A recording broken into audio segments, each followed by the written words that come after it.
Offenders could face fines of $670 or up to 15 days in jail.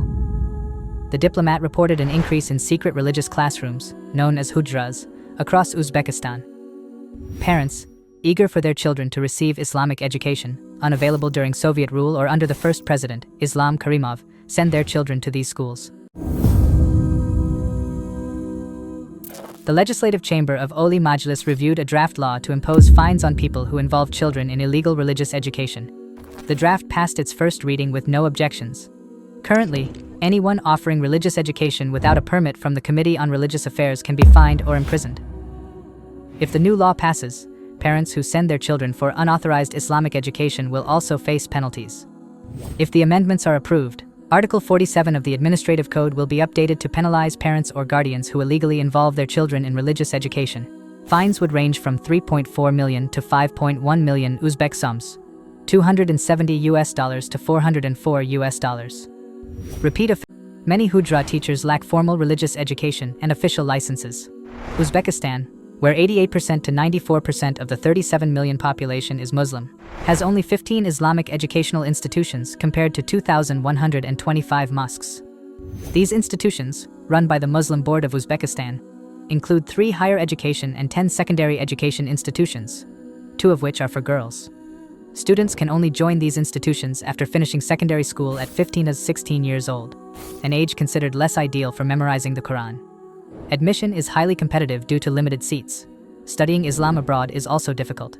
It's expensive, and many students can only go abroad after turning 18. Since 2021, Egypt's Al-Azhar University requires a recommendation from the Committee on Religious Affairs for Uzbek students. This was to prevent misuse of student visas. A similar system exists for studying in Saudi Arabia and other countries. Recommendations are only given to those 18 or older, as secondary education is mandatory in Uzbekistan.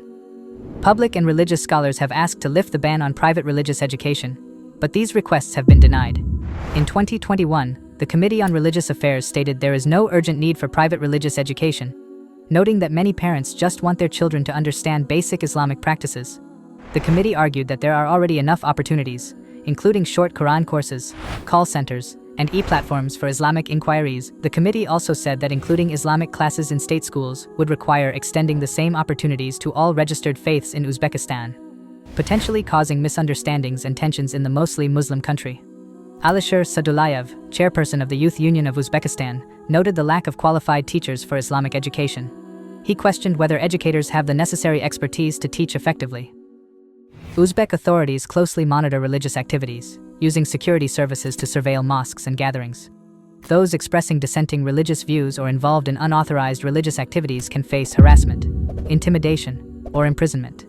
The government also runs campaigns promoting secular values, portraying religion as a potential source of extremism.